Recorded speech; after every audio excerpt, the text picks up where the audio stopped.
In a small hill country town called Ramah, a woman sat silently, her heart louder than any words. Her name was Hannah.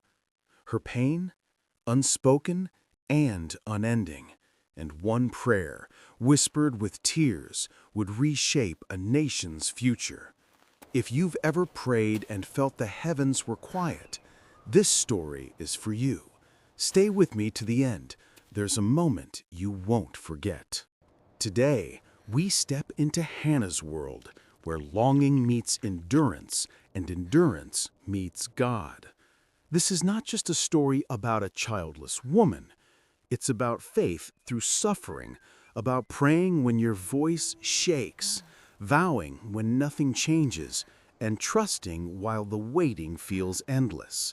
We're in the days before kings, when Israel's worship centered at Shiloh, and there, in the presence of the Lord, a vow will be spoken that will birth a prophet.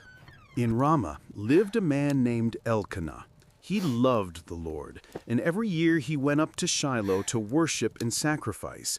He had two wives, Peninnah, who had children, and Hannah, who did not.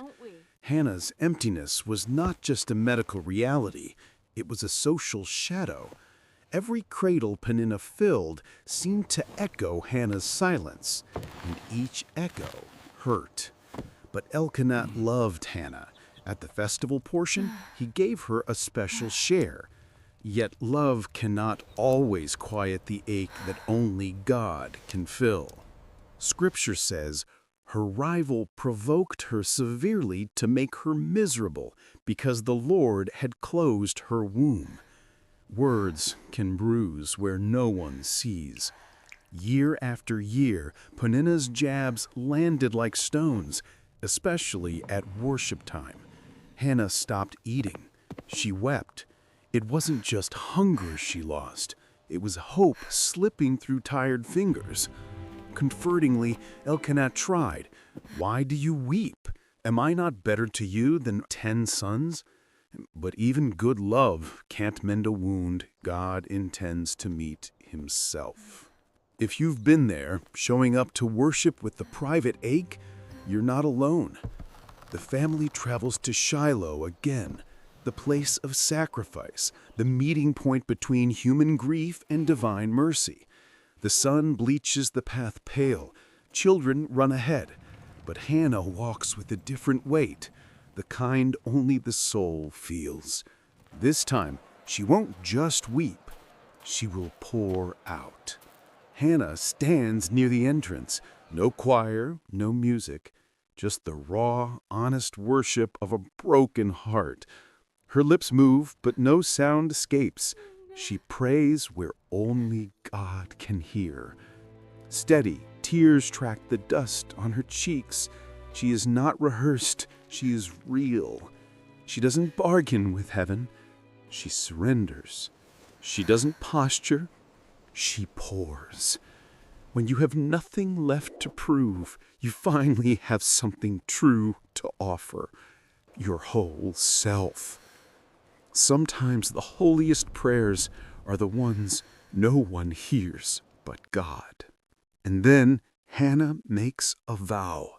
O Lord of hosts, if you will indeed look on the affliction of your maidservant and remember me, and not forget your maidservant, but will give your maidservant a son, then I will give him to the Lord all the days of his life, and no razor shall touch his head.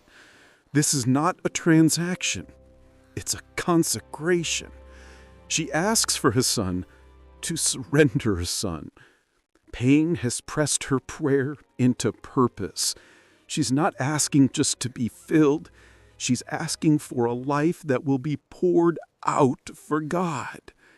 And then Eli the priest approaches, watching her lips, hearing no sound. He misunderstands what he sees. What happens next will turn accusation into blessing and a closed womb into a calling. Eli the priest watches her. Her lips move but no sound. Her shoulders shake. To him, it looks like drunkenness. How long will you be drunk?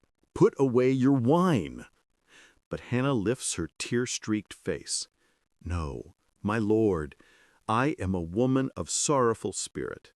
I have poured out my soul before the Lord." Her prayer looked messy to people, but perfect to God.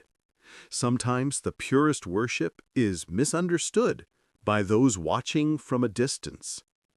Eli realizes his mistake. He speaks now not as a judge, but as a priest. "Go in peace, and may the God of Israel grant your petition, which you have asked of him." And she says, "Let your maidservant find favor in your sight." Then, Scripture says, she went away, and her face was no longer sad. Faith didn't wait for the miracle to smile again. She found peace in the promise, not the proof. The Scripture says simply, "And the Lord remembered her." Not that he ever forgot, but now his appointed time had come. Hannah conceives and gives birth to a son. She names him Samuel, "because I asked for him from the Lord." The years of silence end with a cry, a baby's cry that echoes divine faithfulness. What she once carried as sorrow, she now carries as promise. Hannah stays home until the child is weaned. Her husband goes to Shiloh each year, but she waits, whispering, "When he is old enough, I will bring him before the Lord." And when the time comes, she keeps her vow. No hesitation, no holding back. She brings Samuel to Eli. Her arms are empty again, but her heart is full. True faith doesn't cling to blessings. It returns them to the one who gave them. "Oh, my Lord," she says, "I am the woman who stood here beside you, praying to the Lord. For this child I prayed, and the Lord has granted me the petition which I asked of him. Therefore, I have lent him to the Lord. As long as he lives, he shall be lent to the Lord." And they worshipped there, the mother who gave and the child who would one day hear God's voice. And Hannah prayed and said, "My heart rejoices in the Lord. My horn is exalted in the Lord. There is none holy like the Lord, for there is none besides you, nor is there any rock like our God." Her prayer now sings. Her sorrow has turned into worship. She speaks of reversals. The bows of the mighty are broken, but those who stumbled are girded with strength. Hannah's song isn't just gratitude, it's prophecy. From this surrendered woman will come a son who will anoint kings. Hannah's story teaches that God's delays are not God's denials. When heaven feels silent, it's often shaping the vessel that will carry the answer. Her suffering became seed, her pain the soil, and from it God grew a prophet, Samuel, the voice that would prepare Israel for a king. Maybe your prayer feels unanswered. Maybe your heart aches in the quiet. But faith is not just believing God can.